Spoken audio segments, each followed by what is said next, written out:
francophonie, moi j'ai beaucoup aimé la définition ou la nouvelle dénomination qu'a donnée le poète Maximin, qui était là le premier jour, qui a transformé la francophonie en francopolyphonie, qui exprime beaucoup mieux la diversité que représente la francophonie. Diversité géographique évidemment, diversité thématique, mais c'est aussi plus qu'une affaire de pays, une affaire individuelle.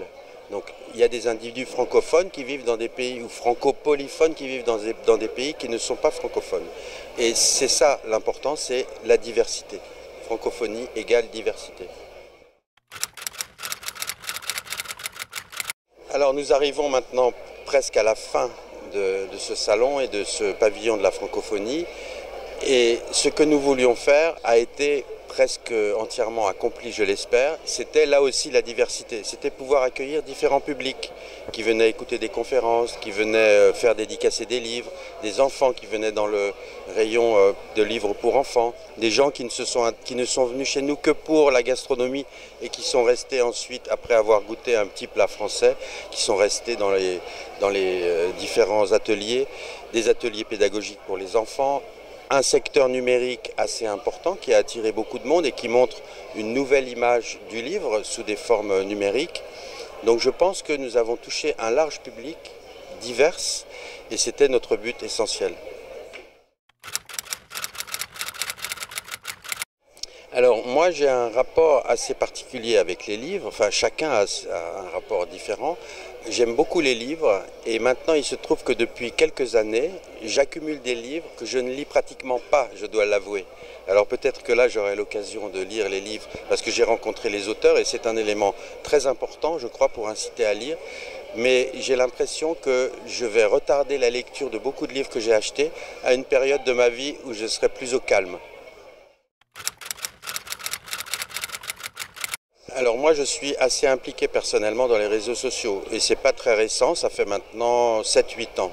Twitter, Facebook, Instagram et autres, même s'il y en a que j'utilise moins fréquemment. Je pense que c'est indispensable d'être présent sur les réseaux sociaux. Dans mon métier en tout cas de diplomate, la diplomatie publique est un des éléments de notre métier. Donc je conçois cela plutôt comme pas une obligation, mais une nécessité professionnelle que comme une nécessité personnelle. Mais même si c'est indispensable d'y être, ce n'est pas suffisant. Il ne faut pas être dupe de l'écho que peut avoir une activité sur les réseaux sociaux. Ça ne suffit pas. Ça suffit pour se faire connaître, mais il faut qu'il y ait du fond.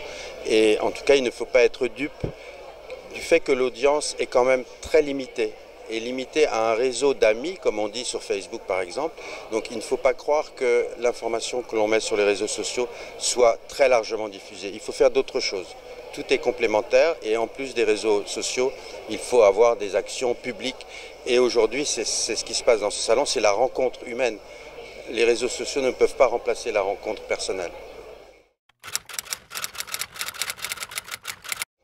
Le bilan, c'est peut-être un peu tôt de le faire pour nous parce qu'on a accumulé beaucoup d'informations. On a surtout veillé à ce que tous les personnels invités, les auteurs, les modérateurs, les journalistes soient contents de leur séjour et l'aspect logistique était très important.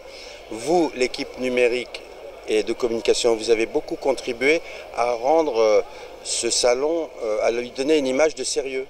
Parce que chaque auteur était très friand, intéressé d'être interviewé, de signer un livre d'or, et d'être filmé, d'être photographié. Tout ça, ça donne un élément de formalisme et de sérieux également.